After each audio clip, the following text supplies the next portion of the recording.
Casimiro, ako ang nagtatanggal. Good news naman kay Angkahas. Ito nga't pag-usapan natin. Pero bago ang lahat, pakisubscribe po ng channel ko. Huwag niyo na rin kalimutan i-click ang notification bell para lagi kayong una sa balita.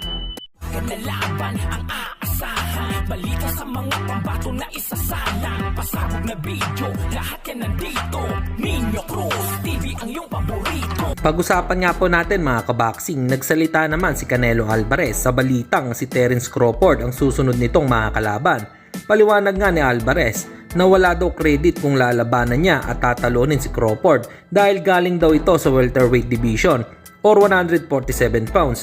Kaya para kay Alvarez ay wala daw mabibigay na credit sa kanya ito dahil galing sa mababang division. Kaya dahil sa sinabi niya na ito, nagkomento naman ang mga boxing fans na naduduwag daw di umano itong si Alvarez kaya ayaw niyang labanan. Bakit daw si Jermar Charlo na galing sa super welterweight division ay pinagbigyan nito pero si Terence Crawford ay hindi nito pinagbigyan. Kahit si David Benavides ay iniiwasan daw ni Alvarez na matagal na daw siyang hinahamon nito.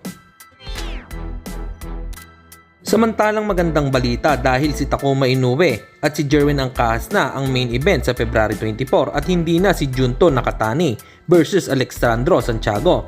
Nagbigay naman ng mensahe si pambansang kamao Manny Pacquiao kay Jerwin. Ginudlak nga ni Pacman si Angkahas. Sana daw ay gabayan siya ng Panginoon upang maging safe at bigyan ng lakas. Hi Jerwin, how are you? Good luck to your fight. May the good Lord always keep you safe and give you the strength. At sa kabilang balita naman tayo mga kaboxing, nilinaw nga po ni brother coach ni Cuadro Alas na si Coach Jason Casimiro na hindi daw siya tatanggilin bilang coach ni Alas. Iyan yan sagot ni Jason sa mga nagsasabi sa kanya na tatanggalin siya bilang head coach.